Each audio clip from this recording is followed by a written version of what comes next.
मुझे महाराज से मिलना है, मुझे अंदर जाने दो।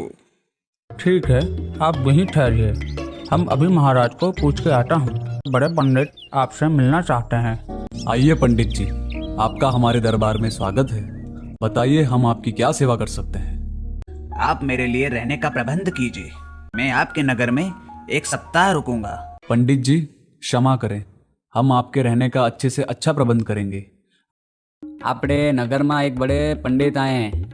आप लोगों को जो भी समस्या हो ने वो आप सब उन्हें बता सकते हैं। वो हर रोज सुबह 1 घंटा महल के बाहर जो बड़ा सा पेड़ है ने वहाँ बैठेंगे। लेकिन ध्यान रहे, हाँ, कोई भी ऐसा काम ना करे जिससे पंडित जी नाराज हो। आज पंडित जी का 1 सप्ताह पूरा हो जाएगा।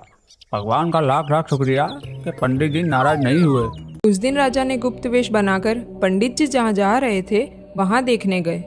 उन्हें वो पंडित कम और एक जादूगर ज्यादा लग रहा था। वो अपने जादू से महल की कीमती चीजों को अपने जादुई थैले में भर रहा था।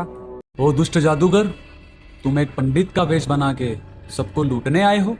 ठहर जाएं, महाराज, आप मेरा कुछ नहीं बिगाड़ सकोगे। जैसे ही महाराज उसे पकड़ने के लिए गए, उसने जादू करके महाराज पे पानी डाला और जैसे ही महाराज पे जादुई पानी गिरा, वो पंडित के रूप में आ गए और उसने महाराज का रूप ले लिया और बोला, आज से यह राज्य मेरा है और मैं यहाँ का महाराज हूँ। ऐसा सोचकर वो चुपके से वो नगर छोड़कर चले गए। मुझे तो दाल में कुछ काला लग रहा है भाई। सही बात है, मुझे भी यही शंका है। वो पंडित जी यहाँ पे आए थे, वो अचानक से गायब हो गए। हाँ, कहीं वो पंडित जी ने महाराज को श्राप तो नहीं दे दिया। सही कहा तुमने, मुझे तो ये अपने महाराज नहीं लगते। कोई है?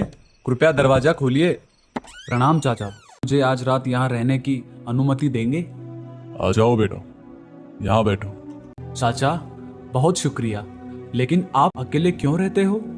बेटा, मैं यहाँ से बहुत दूर एक बड़े से नगर का राजा था। अच्छा, तो वो दुष्ट जादूगर ने आपका भी राज्य हड़प लिया है? उसने मेरे साथ भी ऐसा ही किया है। ये तो बहुत बुरा हुआ। ऐसे तो वो जादूगर सभी राजा और उनकी प्रजा को लूट लेगा, तो हम दोनों मिलकर उसका मुकाबला करेंगे। ठीक है, तो फिर दूसरे दिन सुबह वो दोनों जंगल की ओर निकल पड़े। थोड़ी देर चलने के बाद देखा तो वहाँ एक भयानक सा दिखने वाला घर था। आप कौन हैं और हमें कैसे पहचानती है?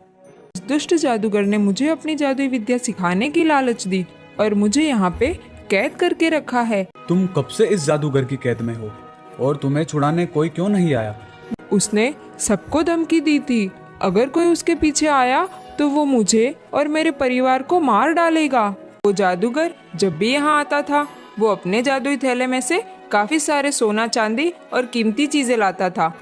क्या इस जादूगर को मारने की कोई तरकीब है? उसको उसके ही गुरु का श्राप लगा हुआ है। अगर कोई अमावस्या के दिन उस पर काला पानी डालेगा तो वो अपने मूल स्वरूप में आ जाएगा और अपनी सभी जादुई विद्या भूल जाएगा।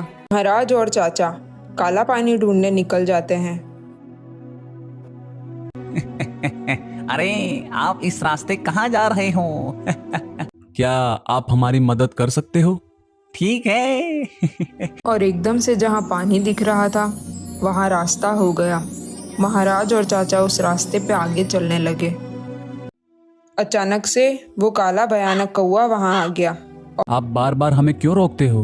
मुझे इस कुंड की रक्षा करने का काम सौंपा गया है। तुम इसमें से जल नहीं ले सकते। मेरी आपसे एक विनती है, कृपया आप हमारी मदद कीजिए। वहाँ एक बड़ी रस्सी दिखाई देती है, आप उसे अपने जल पात्र के साथ बांध दीजिए और पानी निकाल लीजिए। दोनों महाराज राजकुमारी के कहने पर काला पानी भर के आ गए। जादूगर बहुत चालाक है, इसलिए आप दोनों को सुरक्षित जगह पर छुप जाना है और मैं जैसे ही इशारा करूं आप उस पर ये काला पानी डाल देना। शुक्रिया।